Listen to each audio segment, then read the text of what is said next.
Many of you might have heard how the US has pulled out of the Human Rights Council, and many across the world are saying it is a fatal mistake because now America has lost all credibility and say in anything that happens concerning the human rights issues around the world. How do you figure you should have a say when you're not even part of the council now? And, this is just further isolation for the US. But I'm going to go ahead and play this video. In my opinion, after centuries of looking at American history, America never had no credibility from day one. But let's listen to this video. For 18 months, Ambassador Nikki Haley has made it her mission to make sure it's not business as usual at the UN.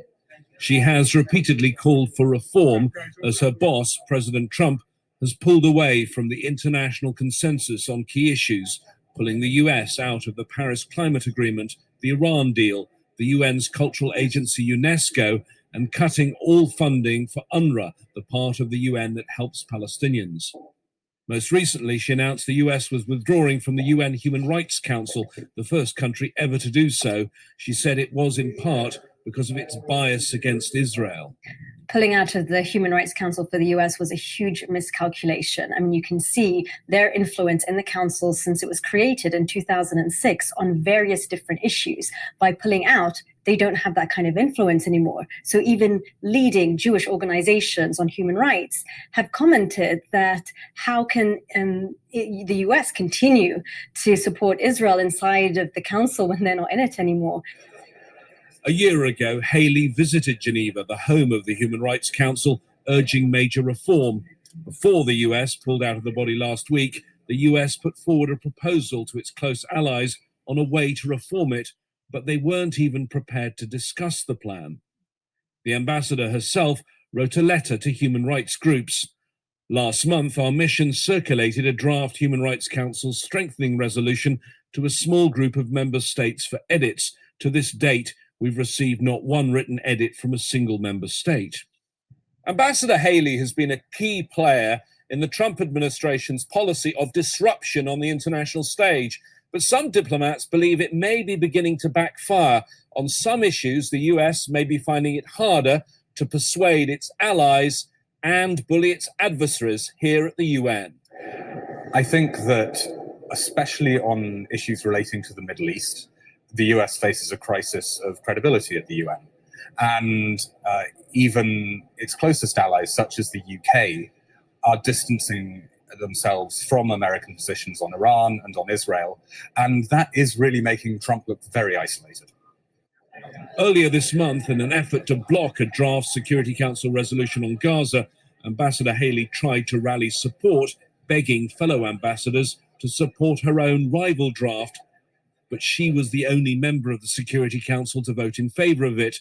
Increasingly at the UN, the policy of America first seems to be resulting in America alone. James Bays, Al Jazeera, of the United Nations. Wow. You see her, she was the only one that voted. Woo! The US is slipping fast, y'all. Of course, we're going to have those that are denying this, but there's no denying it. I have watched these UN Council meetings, and I've seen too many times countries now going against America, big time. And you can see the impacts of Trump and how it's isolating the US. It is very different. I have been watching those UN Council meetings for probably like the last decade. And the way it was even 10 years ago compared to how people interact to America now, it is vastly different. It is very different. You can see there's a serious lack of respect for the US from other countries now that you did not even see a decade ago. But please tell me what you think. Ladies and gentlemen, in my opinion, the US really should Leave human rights alone because you have too many violations right here on your own soil. Clean up your backyard before you worry about what's going on in the world as far as human rights are concerned. And we know you're not going to do that. Please leave your comment and subscribe. Don't forget to hit on the notification bell. And I will see you on the next video. Peace, family.